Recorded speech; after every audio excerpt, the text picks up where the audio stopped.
Hi everyone, welcome back to my channel. I have not done a fragrance update in a really long time, and I've been playing around with some new ones, and I really want to jump into that with you. So if you want to talk fragrance, men's, women's, unisex, the works, make sure to keep on watching, and don't forget to subscribe because I upload every other day. That'll be the best way to stay up to date on all the fun stuff I'm posting. So if you want to jump into some of the new smells I've been enjoying for the late spring and going into summer, stay tuned.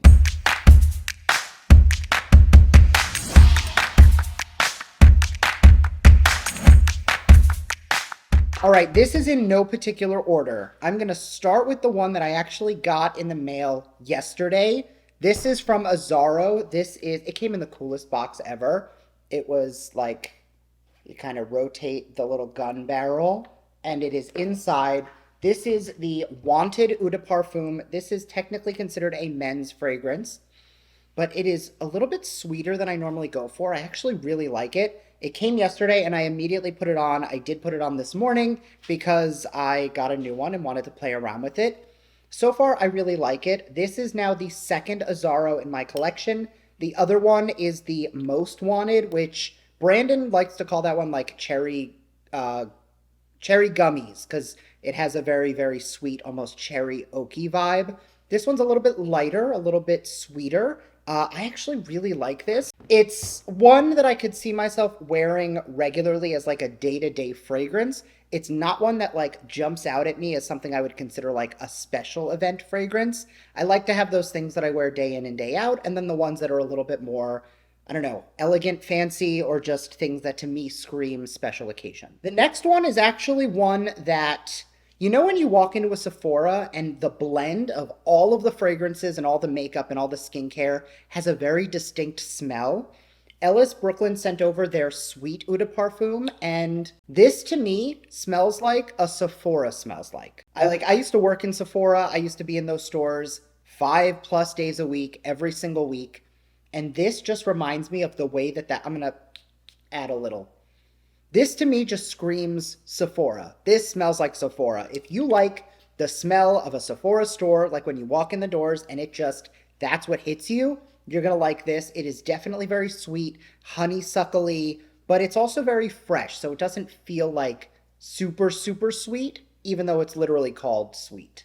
Next up is going to be, this actually came from Skylar Clean Beauty. They sent this over. It is their Discovery set.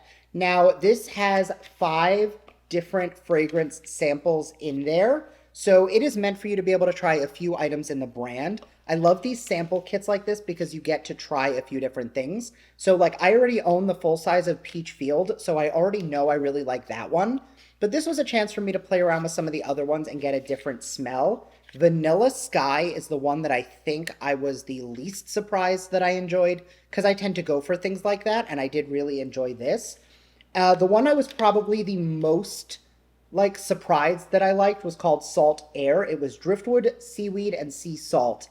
I didn't expect to like it as much as I did, but I've been really enjoying these lately, and I knew I liked Skylar fragrances. I, again, already have one that's in this kit and one that's not in this kit, so I know I like the way that they make fragrances, but this is just a really cool way to try out several different items all at once. Next has been the one that I posted about on Instagram, and it is currently like my everyday fragrance. I feel like every day I wake up, I go to my fragrance, I have like 3 shelves in my bathroom, and I pick the one I want to wear.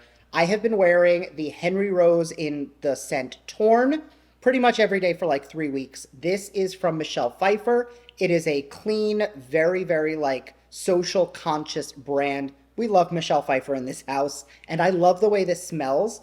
They had sent me a few of these, and this is the one I was the most on the fence with, and it has now become my favorite. And I love that it's called Torn because I was torn with whether or not I actually liked it, and I absolutely love it. This has instantly become a favorite. I can see myself always having this in my collection. There is currently in my collection only one fragrance that I have finished and repurchased, and I can see this one entering the ranks of that same one. And lastly, Scentbird sent me over 3 of their fragrances. So I've been playing around with these ones as well. I ordered Scentbird and had like a Scentbird subscription many years ago, long before they changed their bottles. I think the new bottles are so much nicer. Again, they sent me 3 of the atomizers, and they're all in different colors. So I'm going to go through one at a time what they sent over and what I think of the fragrances.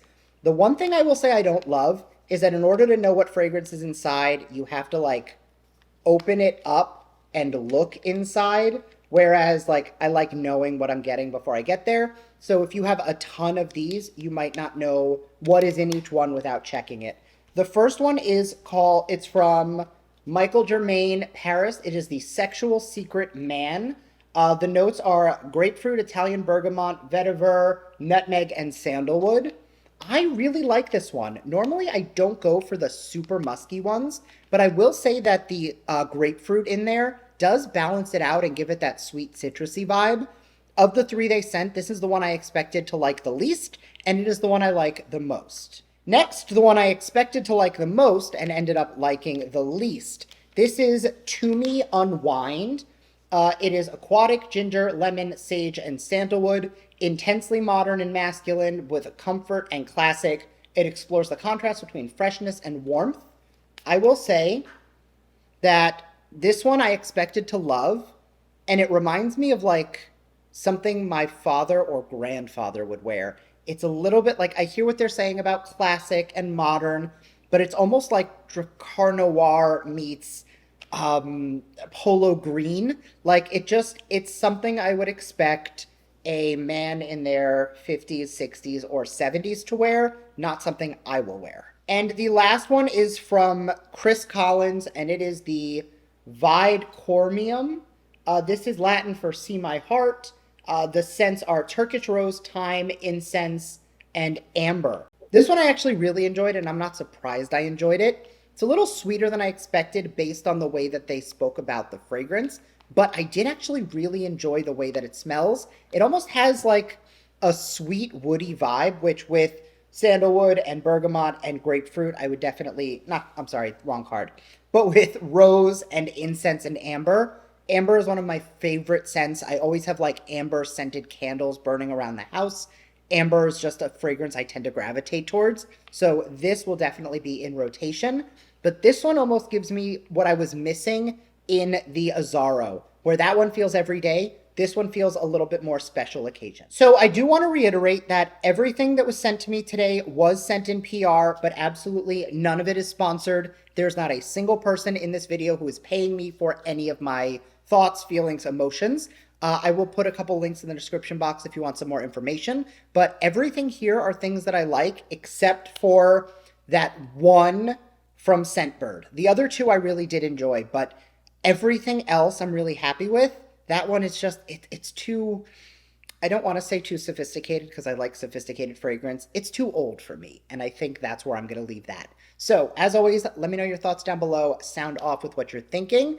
Before I forget, Skylar, all unisex. Henry Rose, all unisex. Ellis Brooklyn claims to be unisex, feels a little more feminine. Azzaro, male fragrance, so to speak. Again, I don't believe in like male-female fragrances. I think it's whatever, but I'm talking from their marketing perspective.